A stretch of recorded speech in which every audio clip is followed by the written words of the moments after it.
Hi guys, it's Emmeline. It's been a while since I last posted here, but I actually moved to a new place and this is my new bedroom. It's pretty bare and simple, but I want to keep it that way. Um, it's finally a weekend where I'm done reorganizing things, unpacking things, and I'm slowly getting back into my routine. And today I wanted to talk about minimalism because this whole moving process made me realize how much I've strayed away from minimalism. And for context, I have been a practicing minimalist since I was in middle school, and my friends kind of know me for it.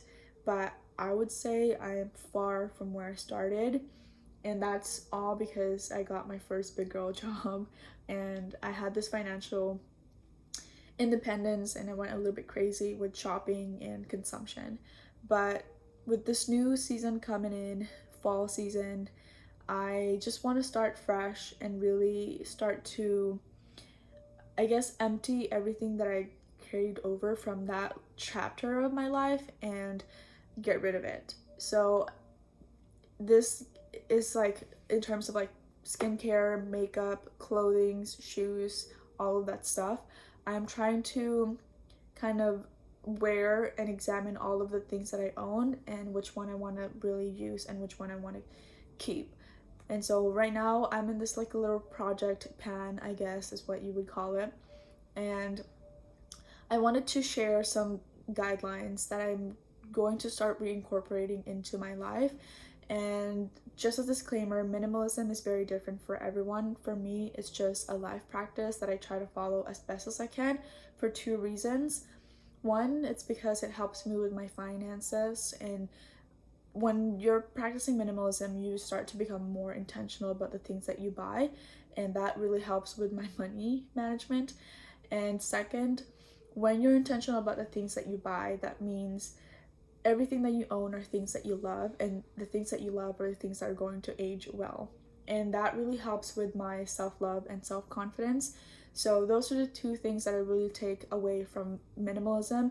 And this is just like advice for everyone. You don't have to box yourself into one concept. You can take what you need and that's all.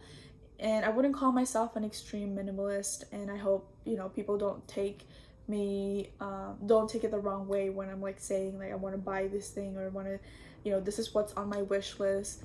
It's just like this little chapter of my life is about rebuilding, I guess, what I have and moving away from the things that don't serve me anymore. And yeah, that was just a disclaimer. But these are some of the things that I'm trying to kind of um, plan plan for my big, I guess, revamping, I would say. We're not getting any younger. I definitely want to elevate my style a little bit. I guess that was the con for minimalism for me. 'Cause when I was in middle school or high school, I think my fashion was very bland and very simple, which is good because I didn't really fall victim to like trends and stuff like that. I don't own a lot of trendy things, but I feel like if I had experimented a little bit in high school, I would have had like a better direction now as an adult on like the things that I love, and how I want to represent myself aesthetically or through fashion. But I didn't get a chance to do that, so now I'm kind of making up for it by doing all of these like things, like buying new things, new makeup, styles and stuff like that, which is like I guess not a bad thing, but that just like a retrospect that I had, I guess. But some of the things, I guess the overall theme that I'm trying to apply now is like I want things that are breathable. As I've gotten older, I feel like I started to become more mindful about the fabrics that I wear. And so I want to buy things or I want to own clothes that are breathable and comfortable. And then second, they have to be functional or multifunctional, even better. But they have to have purpose, or they have to have some kind of like use. Like I can use them in many different ways. And I think that's kind of like a big thing in minimalism.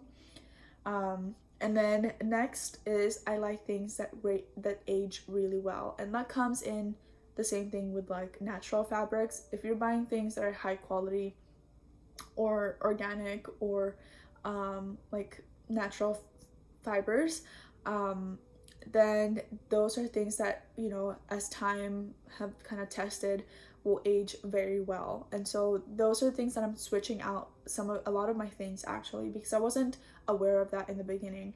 I feel like I've owned a lot of polyester clothing, now that I'm looking at it, and so that's the switch I'm making. And then the same thing for makeup and products. I'm trying to switch more into like not low quality, but things that are more affordable, because I've kind of associated higher price for higher quality. But if you look deeper, a lot of these products that are being sold now in the market are not as high quality as you think. And so I'm starting to look more into like the non-toxic market, but that's very difficult just because I am not very knowledgeable about these things. So that's gonna take some time. So for now, I'm gonna deal with what I have. I'm gonna finish everything that I have right now, and as I'm going through each one of them, I'm going to start planning, or I'm going to start looking for products that I can add back into my vanity. But yes, that's kind of like the overall theme. It has to be breathable, functional, and timeless. So those three, I would say, would be like the overall theme of my wardrobe and or my aesthetic, I guess. Um, and then moving forward, I guess these are like some of the things that I'm not going to purchase anymore. And those are things that have logos. So I realized that things that have logos, or things that have like graphic art or um, prints, it doesn't really stand the test of time, at least from like my own perspective, my own opinion. And so I really like solid colors, as you can see. And the reason for that is because it can fall into one of the things that I've talked about, the three themes of my aesthetic, is functional. If you have things or shirts that have like a big print, it's very unlikely that you'll be able to wear that to work, right? So all of the things that I have now, these are like clothes that are going out for casual events, and then also my work clothes are also here. So they all kind of blend, and I kind of switch back and forth with them. And yeah, I'm happy with what I have now, but definitely the things that I can improve with this closet is switching to more natural fabrics, like 100% cotton, or cashmere, which I don't even know if I'm gonna be able to afford that. But yes, that's, I guess, if I was looking for a way to like improve this wardrobe, it would be more to switch towards natural fabrics. And yes, and then when it comes to like multifunctional clothes, one thing that I've realized when it comes to like summer clothing, I don't really need to buy skirts, because I feel like as I'm observing this past like summer fashion, a lot of people started wearing skirts, like flowy skirts with florals and like silky satin skirts. But I feel like if you're really looking for a way to minimize space and to be smart about what you're purchasing or adding to your closet, I would say just invest in a nice slip-on dress. Pick a color, a solid color, and then use that as your summer skirt. Because I don't know, I just feel like I'm always looking for ways to be smart or multifunction, have like use my things for many different ways.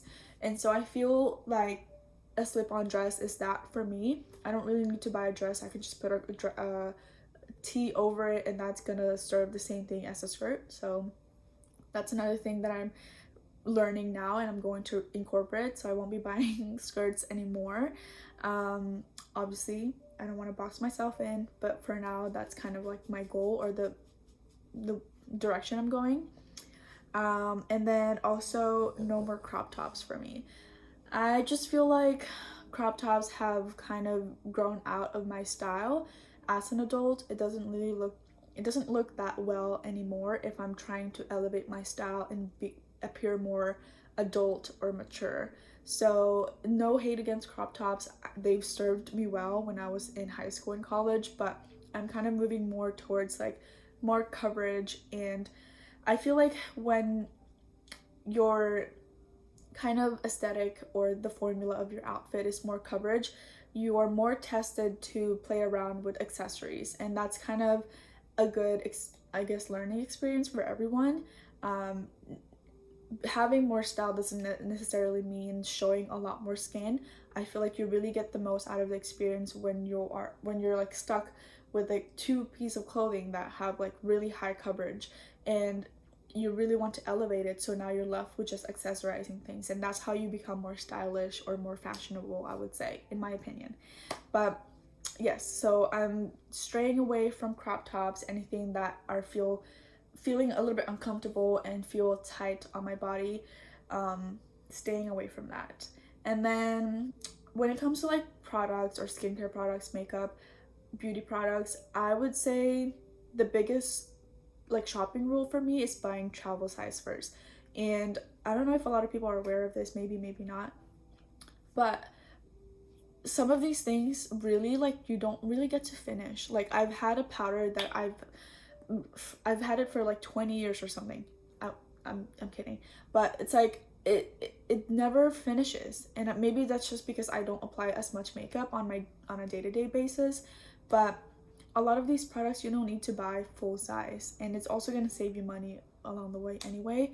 So before you buy things, just make sure you're considering buying the travel size first or the mini size, to kind of really experiment and see if it's something that you'll really love. I feel like it's really hard to try on products when you're at the store anyway, because it's not as clean or hygienic. So that's a tip, I guess, or something that I'm going to really incorporate into my shopping habits. And I think that was everything. It seems very tiny, but I feel like if you're starting back into like minimalism, if you're interested in that whole concept or journey, I would say just start small, start simple. I think that's like the overall signature of minimalism, is to just simple, effortless, basic essentials. And I don't want to overwhelm myself with too many rules, because I feel like I'll start to get lost in the sauce again. And so I'm starting really small with little things that I know I can achieve. So yeah, no logos, no more crop tops, like cleaner silhouettes, and then more timeless pieces, and buying travel size first. So I guess those are the main things that I'm starting to reincorporate into my life. And I want to post more about like how I'm going to start navigating this whole like revamping or elevating my wardrobe, and how I'm going to kind of finish some of the things that I already have. And so yeah, that I feel like that's everything that I wanted to say today. It's been so much fun kind of coming back home to minimalism, and I know it's kind of, people are a little bit wary about it, because minimalism can do the opposite, where you're buying more things than you need because you're trying to fit into this one box, one concept.